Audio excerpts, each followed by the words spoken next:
Hello YouTubers, welcome back to GQR Diagnostics and Repair, where my job is to save you money. This afternoon I'm working on 2010 Chevy HHR 4-door automatic 4-cylinder front wheel drive, and I'm going to show you how to replace the front brakes.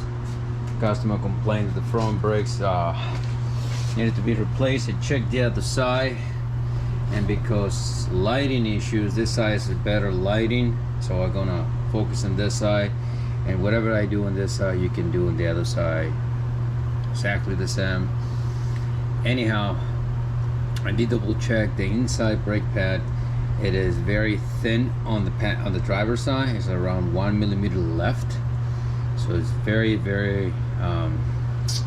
low right now. Okay, so first of all, what we're gonna do here, we're gonna need a 14 millimeter wrench, so we can go ahead and remove this.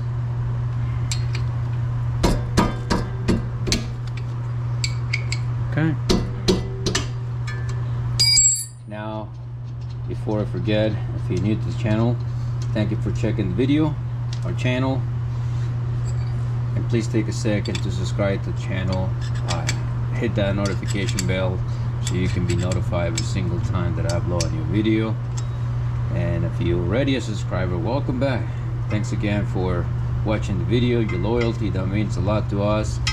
Please like the video, comment, and ask any question if you have any.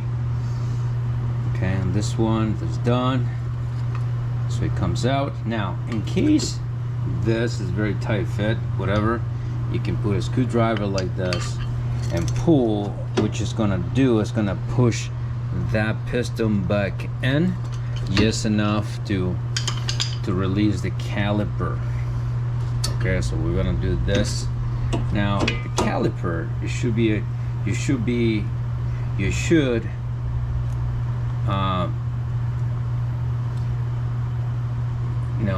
tighten them down so you can hold it. That way you don't have any issues. Now this brake pads, it seems to be wearing even, pretty close to even. Yeah, pretty even actually, right here. Alright, so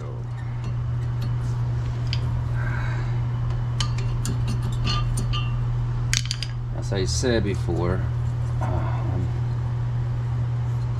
here, I think that right here, this area, it is thinner than the bottom. This goes like this. Okay. Now, when that happens, there are two things that can happen to make that brake pad wear uneven. Actually, three things. Number one, if the wheel bearing is bad, have a lot of play, that play is gonna tilt a little bit that rotor, so which is gonna put pressure on the brake pads and it's gonna wear uneven. Number one. Number two, the slide pins can stick. Oh, there you go. See, this boot is not what it's supposed to be, but it's not seized. This one,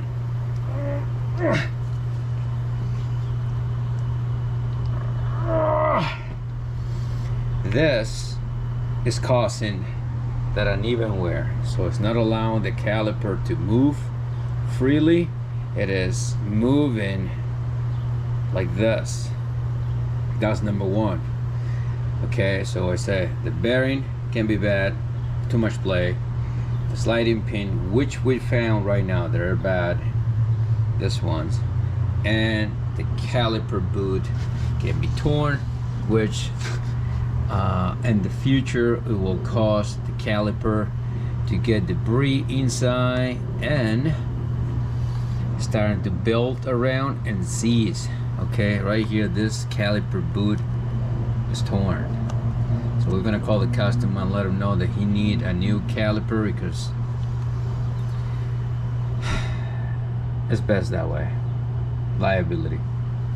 All right, so next, let's get to the video. 15. Oh no, it's just this. Oh, got the wrong one. And it's a 15. There you go. Let me place the camera right here. Hopefully you guys can see.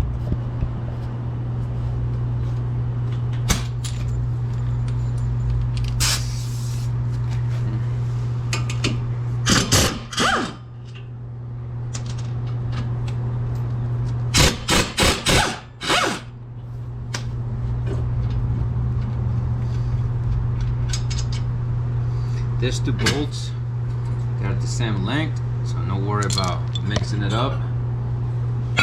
No big deal.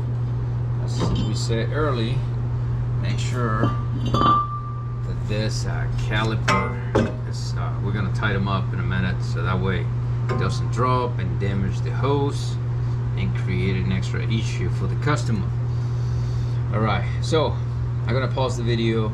I gotta call the customer about the caliper, so that way he knows, and let him know that the cost is going to increase if he decides to go with it, and then we need to change this stuff. See how old this grease is? Okay, this is the cause the swelling up because of the age, and it's starting to seize here. So you gotta replace the little caliper, what do you call that thing? Bushing, I can't remember the right name right now. I'll post it in the video. Alright, okay, I'll be back. Alright guys, so I'm back. I got calipers, come with a bracket, and this is the part number that I'm getting for left and right. Both sides are torn, the boots. So again, I am not sponsored by anybody. I'm just showing you what I use. All right. So very important. Make sure before you continue that you match the right caliper and the left caliper, so that way you don't put it on the wrong position, because you won't be able to bleed it. Okay, so this is the right side.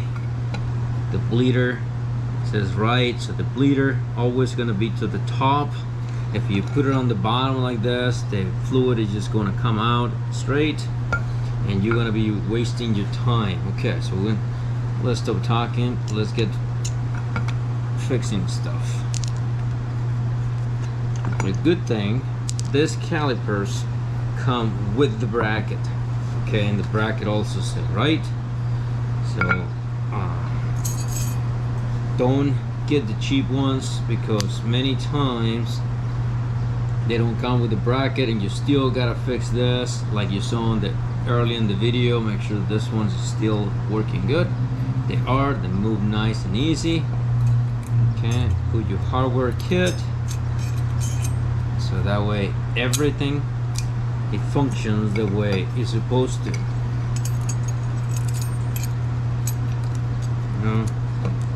So that's why, please make sure when you do your repairs, you always do your very best and get it done right. Sometimes people can skip steps or don't check the calipers completely, and eventually the brake job doesn't last, and customer come back, and there's a big, doesn't look good for us as a technicians. Okay, so in this vehicle, this what is the wear indicator, that little pin over there, is going to go on the top of the brake pad and the caliper piston side. All right, because if you try to put this on the outside, it's not gonna fit. It's gonna hit the bracket and it's gonna come off. All right, so let's put that there so you guys know. Now let me relocate the camera here. Hopefully you guys can see that angle. Put this things here. As I mentioned earlier, you want to, this bolts Doesn't matter which one goes on top, which one goes on the bottom. Press in. It's that. 1 second. Just gonna snug this, and I'm gonna torque them in a little bit. That is 15 millimeter. I'm gonna put this right there. This right there.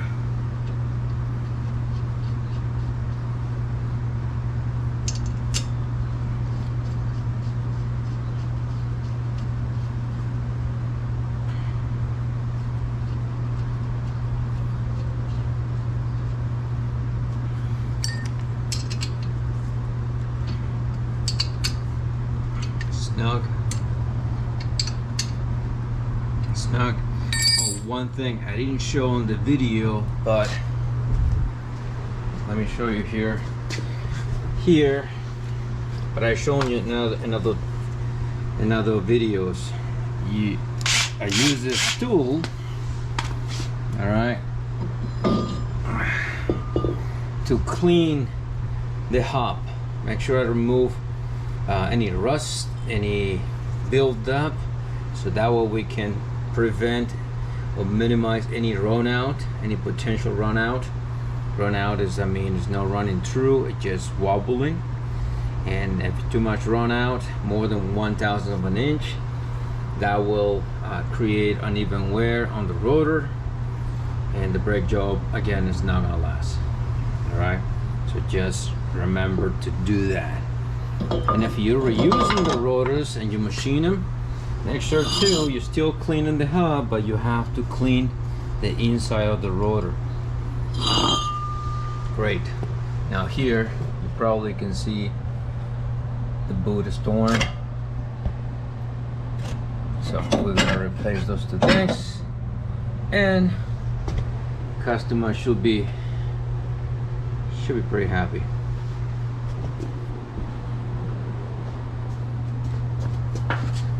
Okay, hopefully you guys can see, get on the camera perfect. Okay, this, it is, what is this? Look like 11 millimeters? Yes. Alright, let's move all this stuff out of the way.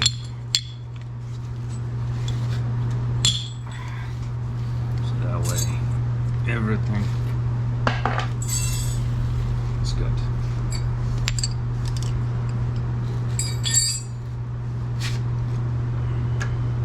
Sorry for the mess. This weekend I'm definitely cleaning my work area. Alright, so here, this, just remember, this washers, one goes on one side and the other one, the banjo end is going to need to be sealed correctly, so that way things can last and you don't have any. And of course, this thing is gonna give me trouble. What is this stuff?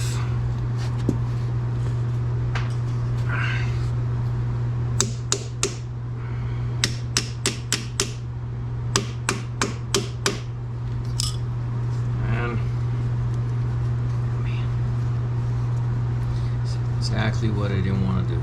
It's a mess.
Okay, so here's the other one stuck to that.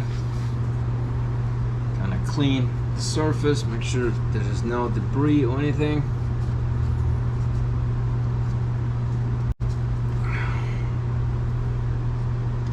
So on this side, on this side. And when you're doing this, pay attention to the hose that is not twisted. Sometimes we neglect to pay attention to that part, and the hose ended up being twisted, and every time the suspension turns, it will damage the hose prematurely. Just just remember that part.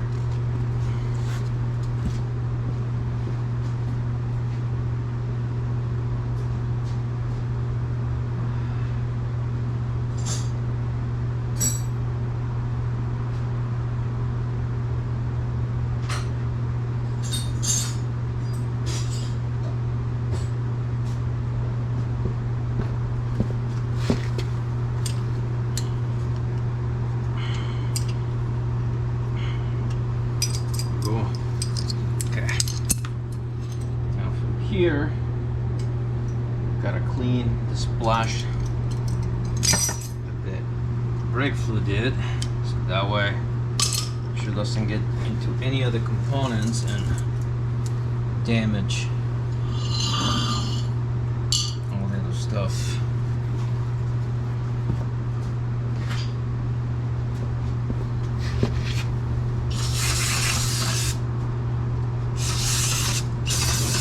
Plastic. Let me get a different rack.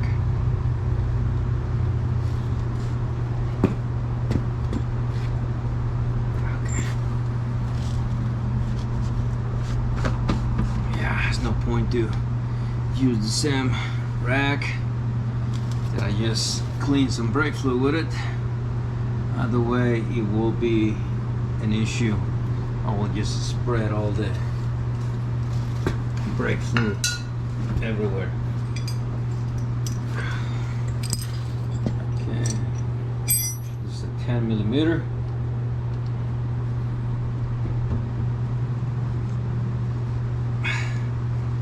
But this one's always be kind, because believe it or not, sometimes the brake bleeder valves, they just get it stuck or seize, and they do not gonna turn. If you're having trouble, get a 6-point socket and break it loose.